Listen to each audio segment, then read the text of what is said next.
Greetings, family. Greetings, friends. This is the Lord's disciple, Denon Woodhouse here. I'm here recording myself. Not really used to doing this. Hopefully, I'm doing it right. Hopefully, the angle is right. I probably have to kind of switch things up in the near future. I put like a camera that stands on a little platform, but I'm still messing around with this technology and this camera business. Um, yeah, I hope everyone's doing well. If you're not doing well, be strong and be of good courage. Let not your heart be troubled. Um, this issue with this coronavirus, it's it's it's disheartening. It's sad, but just make sure you don't give in to despair, because your mind and your body, they react to one another. And once you're given to despair and stress, your immune system will decline, it will weaken. The Bible says a man thinketh in his heart, so is he. So just let your keep your mind strong and intact. I wanted to share something that was is very it grabbed me.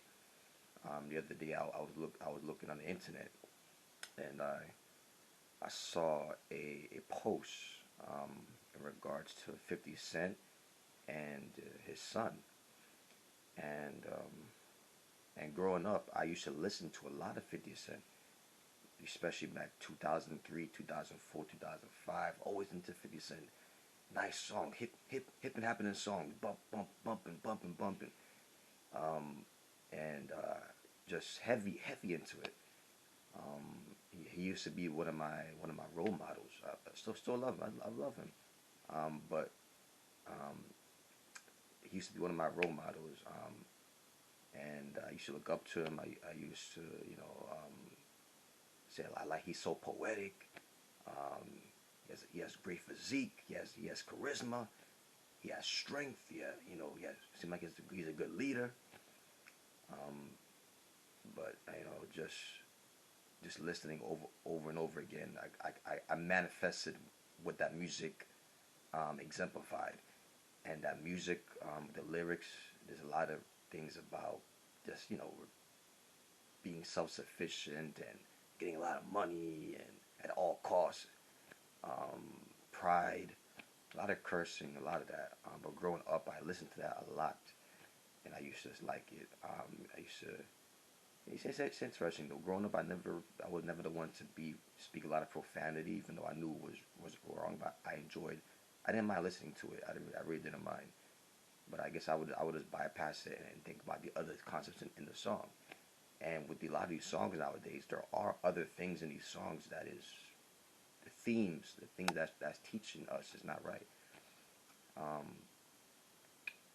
one thing is the pride element. Because growing up, I used to always be full of myself, pride, muscles, and I don't really care about other people, and it's about me. It's about being cool. It's about me.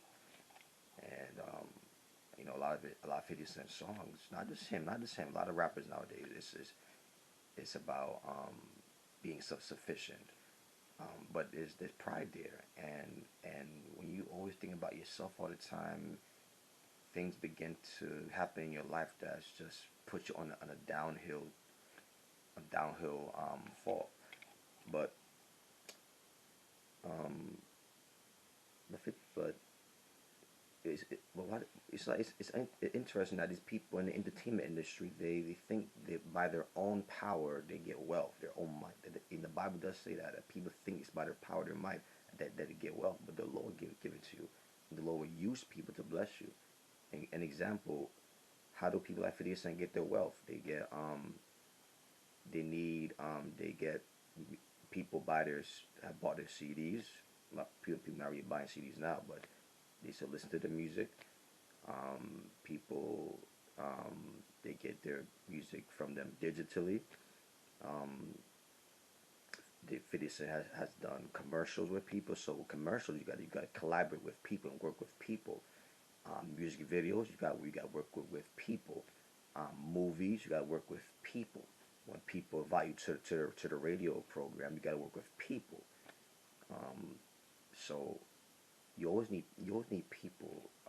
The the Bible does say it's more blessed to give than to receive. And growing up, my younger days, I used to think more blessed to give. I want to receive. I don't want to really give that. I want to receive more. But if you want to receive more, you must give more. So usually people who are very influential, very successful financially, not just in the money, but family, your own body, you got to give more to receive more. You got to put yourself out there, your attitude, your actions, your behavior. So people who are very success minded, they tend to go getters. They go the extra mile, and they get around people who are like that, that reinforce that characteristic. And I happen to be one of those people. I try my best to keep myself around positive role models, positive leaders, and influencers. Um, but putting down people and thinking it's you did it and me. Yeah, you have a part to play. Yes, you do.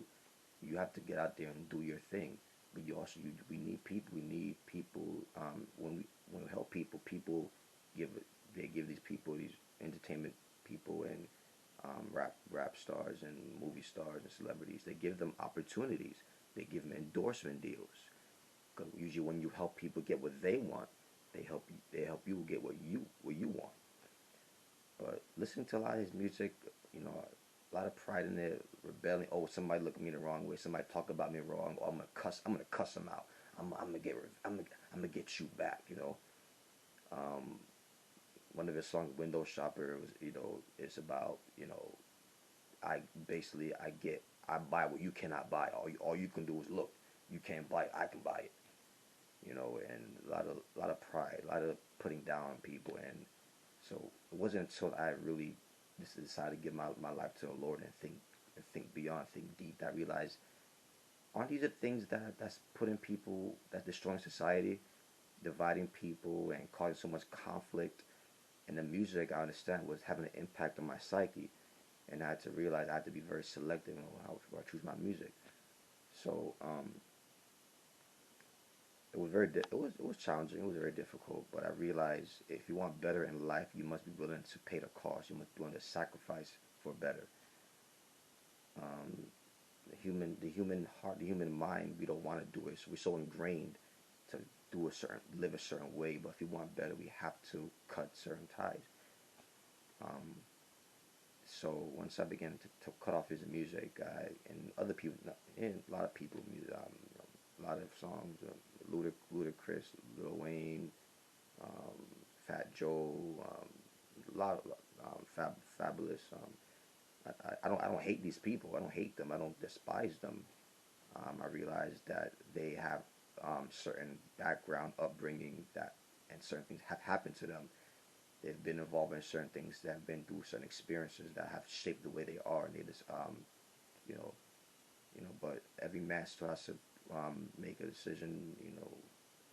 Some people, it's hard for them to change. Some people are not really willing to change. Some people just remain the same and they don't want to change. But some people are just some people they're what I call, what I learned in statistics class years ago, the outlier. They tend to be away from what everybody else is doing. They're not the norm. They may, they tend to deviate from the pack, from the crowd mentality. So I'm just one of those few people that have deviated from the crowd mentality to see what is really right in the world. By the way, back to him and his son. I read a post where he says I think there's a rapper called 69, whatever how it's pronounced. I think 50 Cent said he'd rather 69, if I'm getting it right, he'd rather 69 be his son rather than Marquise, his son. I don't know all the reasons why he said that. I'm not into the business like that, the family dynamics. But obviously some things were said, and there was some issue with them, so there's tension between them. And I understand too that I think 50 Cent's youngest, one of the youngest sons, he's cool with him. But I wonder, as his younger son gets older, if things will change for the worse. Hopefully they won't. Um, and I've read, but yeah, with 50 Cent, he said something about, as it pertains to his son Marquise. F F that N bomb. So he cursed them out, basically saying, well, I don't care about him. Oh, to hell with him. And I said, wow, that's mm, no son wants to hear that. That's especially for your father. But there's some issue with them that I don't know. I don't really know. I don't know why, but I read Marquise's post in response, and Marquise said he used to see his father as a role model. And but he said when he saw certain patterns and certain behavior, certain things, he obviously changed his mind. So I guess he saw certain things in 50 Cent that he didn't like, or something that he wasn't didn't really vibe well with him. It didn't really resonate well with him, and I guess that caused tension between him and his son. And of course, words going back and forth. Nobody forgives. Everybody hold on to grudges, and things get worse and worse and worse. And I think he played a song. Marquise had a song where he actually spoke about his father. And some people play music, compose songs because they just want to share experiences. They want to get something off their chest. It's a way of therapy for them, for their own soul. Sometimes they're trying to promote something, a business, a service. I'm trying to promote somebody else's business, somebody else's venture.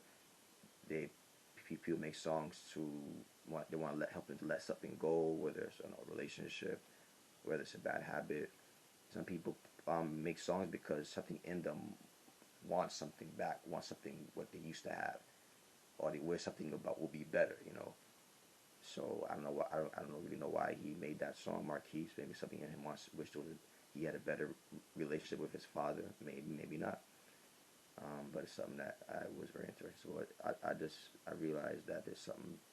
It just interested me because, and I saw his son for the first time. I said, "Wow, they look so familiar. This looks so familiar. They look so much alike." That definitely is his son. Yeah, that's, yeah. And but and this is one of the reasons why our society is so broken because we have such horrible pride, arrogance, stubbornness, frustration, and not humbling ourselves and saying, "I'm sorry, I apologize," and seeking for solutions. I want to share a couple of verses before I end off in prayer. And make sure this thing is still recording. Let's make sure. Oh, okay, yeah, it is. It is. All right.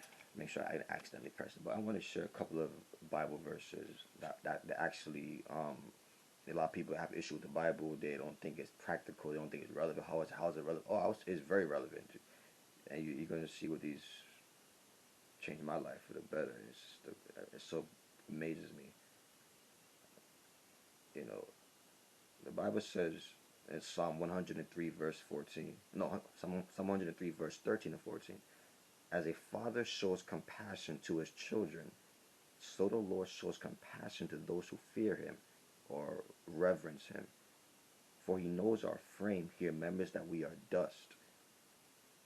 So as a father shows compassion to his children, not every father shows compassion, but there are fathers out there that really are compassionate to their children. So the Lord shows compassion to those who reverence him. So when we obey the Lord and follow his commandments, his dictates, he reciprocates in response to that and shows us that fatherly affection as well. Give us his spirit, give us his joy. And there are repercussions for obedience, right? It's like if a son doesn't, if a son listens to his parents or daughter, they are rewarded. They are treated well. They get they get their reward based on what they did. But if they're disobedient, they don't they don't um, the room. They don't do their homework, whatnot. They backtalk. There's punishment involved. So just like how parents punish their children as a way to correct them and do that, treat them, put them on a better path. So the Lord does it to us.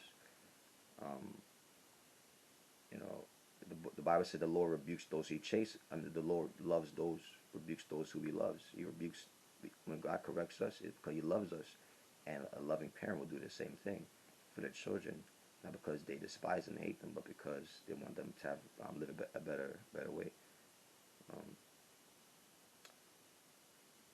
so he knows our frame. He remembers that we are dust. We are dust. Um, we are whenever we die, our body decomposes. It goes back to organic molecules. Our body disintegrates. The Bible says when God breathed into mankind, He breathed into them the breath of life, and man became a living soul. But God went down into the dust of the earth and formed our body in a miraculous way. Um, so He remembers that we are dust. We are fragile. We could easily die. We easily could be upset, stressed. We can just blow up and go crazy easily, right? Some more than others. um, he remembers that we are dust. So when a parent remembers that their child came out of is a part has their genetic code, their DNA, their chromosomes, their a part of them. When they remember that, it does something to that parent. Helps them to recalibrate and focus. Say, this is my child, my own DNA, my own molecules. You know, and same thing with the mom. When the mom remembers this is a child that I was in me for about 9 months. This is my child. You know, this is my child, a part of me. It looks like me. You know, have similar mannerisms to me. When we remember that, it gets us recalibrated. It gets us recalibrated in how we treat our children, how we talk to them. So this, even when Eve, when Eve came out of Adam, Adam said, this is bone of my bone, flesh of my flesh," because she was a part. She came out of his side, out of his rib. Um, and I just amazed and wowed him. And when we remember who our children are, we help to train them and nurture them. And sure, they may be living a certain lifestyle that we may not like. They may be a certain way, but we should still wish them the best, pray for them, be concerned with their well-being. If they want to do what they want to do and live a crazy life, that's their decision.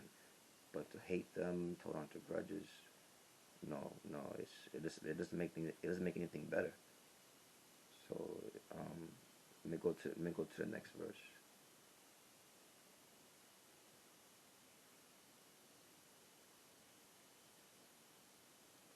The next verse is Ephesians 6 verse 4. I'm just doing like after this like three more verses, and I'm gonna pray and close off. Um, Ephesians 6 verse 4. Fathers, do not provoke your children to anger, but bring them up in the discipline or the admonition and instruction of the Lord. So a lot of children um, end up angry, depressed, suicidal, end up in gangs, end up getting killed and shot in the streets so young, end up being involved in things that destroy them. They're not in school. They run in the streets. They gang banging because their fathers are not in their life. Their fathers continue to pressure on them and curse them and provoke them and abuse them and belittle them and discourage them. So if they're not getting the affection that they need from their parents, the acceptance from their parents, especially the father, because fathers are really the leaders of the home, head of the home. They're supposed to be. Um, if they don't do it, then where you think they're gonna go to seek after that attention? And I say for the girls too. Where do you think they go to? They go to the pimp. They go to the whore. They go to the hustlers out there. They go to other people trying to get that acceptance that they didn't get in their home. So if fathers don't check themselves and how they speak to their children, those children are going to internalize that and then manifest it when they go out into the world and hang out with certain people, and they're going to get involved in the wrong crowd, getting acceptance that they did not get from their parents, from their own household. So they're looking for peace. They're looking for stability. They're looking for acceptance. So if they're not getting it from you, they're gonna go to other places because we are wired for relationships. We even these terrorists, what they're doing is wrong. I believe wholeheartedly, blowing up people. That's that's totally eccentric. Totally no. But they are still together. Some sort of relationship even with them, right? And they're doing it and they're doing it, and they're impacting people and hurting people. But the fact is, they're still in a relationship with one another. So we are hardwired for relationship. And if we don't get healthy relationships in our own, we tend to go out there and look for it, and often it's the wrong kinds of relationships. It's the wrong people. Yeah, and then with children, they learn from the parents. They learn um, how to solve problems. They learn, oh, mommy and daddy. Every time they got angry, they yelled, they cursed, they threw things, and the children are very likely to emulate that. That's what parenting set better examples. Sometimes when parents are confused why the children are a certain way, it's because of what we've done, our example. So we need to check ourselves. The Bible says, let everyone examine himself or herself, whether you be in the faith. So we need to take time to reflect. Is my example the reason why my children, my spouse, my friend, my relative is in a certain way, isn't behaving in a better way? Is my example the reason why? Bring them up in the discipline and instruction of the Lord. So parents' duty, more than providing food, is good. The food, shelter, education, transportation is good. Those are needs. I understand that. But to train them up in the instruction of the Lord, morality, morality. Because you can have all this money, cars, possessions, but you still depressed. You still suicidal. You still entering into conflict with people, getting into fights with people out there on the street, losing your job because you don't have proper morals. You don't know how to govern your own self. The Bible says a man that can rule his own spirit is better than one that can overtake a city. So when you have better self-control, better emotional maturity, then you're better equipped to handle things out there. You're better able to handle business, better able to handle adversity. When people rub you the wrong way, you're better able to respond to them. Because if you respond to them the wrong way, it's going to get worse. And somebody's going to end up being killed. Somebody's going to end up in jail. Somebody's going to end up getting seriously impaired, right? When you learn how to manage a family, you have a healthier family, you have healthier children, more likely to. Um, when you train your children, they in the right way. They tend to choose better friends. They tend to stay in school more. They tend to come home, and and they tend to treat you better, treat you right, and respect your authority. Once you train them up properly and you invest in them, they are more likely to listen to you and obey you, right? A lot of parents, their kids don't listen to them at all. But how are you treating your children? Are you just see them as just pieces of flesh walking around? That's it. They're just nothing. You know, we have to train them properly and invest in them because once the parents are dead and gone from this world, the children are not left, and a lot of how they're gonna live is based on what you put into them. So yeah, and a lot of kids never go beyond what their parents taught them. Some do break out of that pattern, but many don't. It's up to us to train them, study, train them, talk to them about ethics.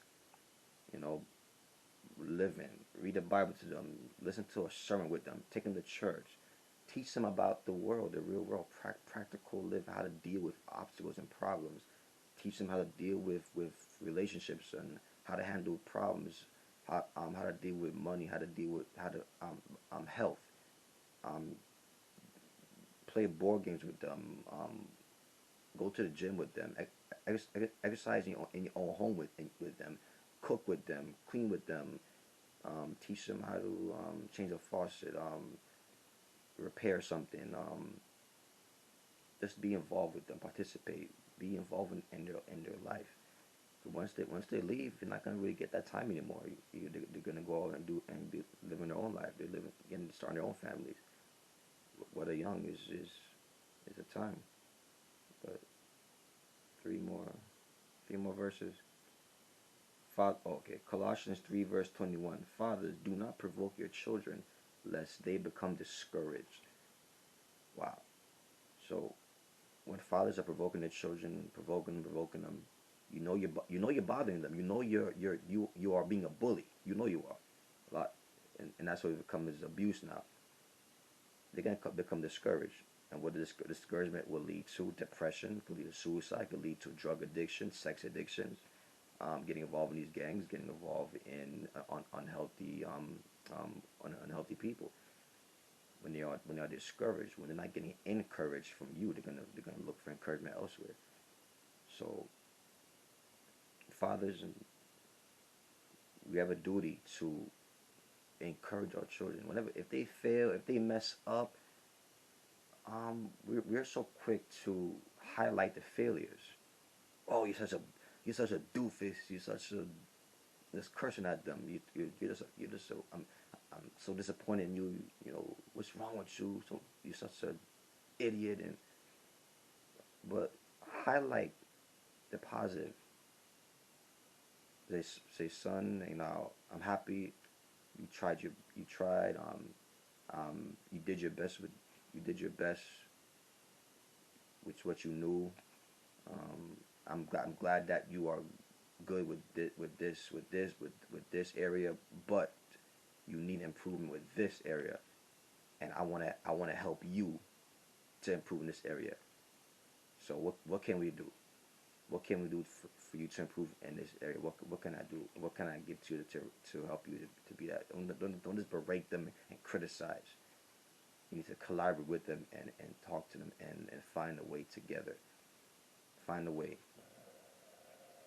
because all that negativity, we tend to think negative a lot, and you put all that negative word, you're depositing all that negativity in them, right? Like a bank, or a mutual fund, stock market, dividends, index funds. When you deposit these things, investments, one day you're looking for withdrawal.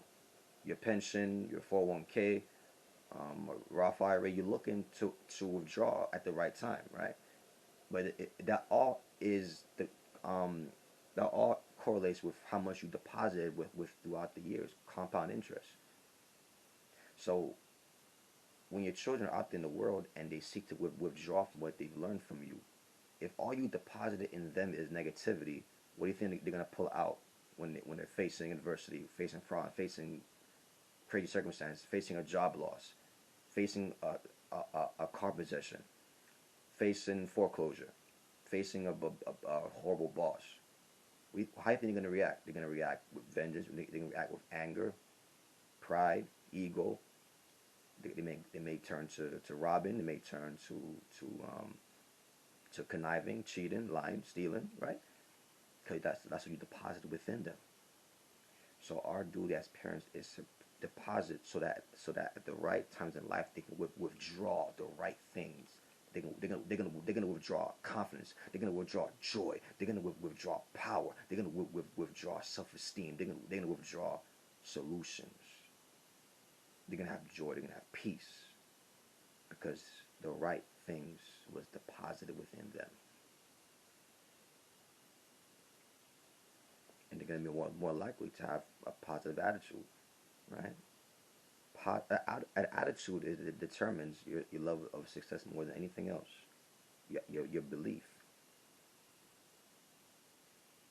That's what Christ said. That's what the Bible says. All things are possible to those who believe. So belief, because all things are possible to those who believe. Right belief leads to right living, right?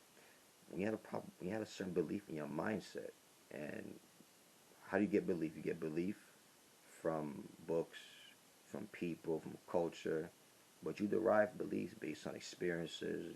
You okay? I'm gonna do things a different way because that way it didn't work out, right? So we get the beliefs and we hold on to beliefs usually based on reward. Is the belief making life better for me? And if it's not making life better for you, then challenge that belief, right? So when you put right beliefs in your children, and they see how it's working out for you. They see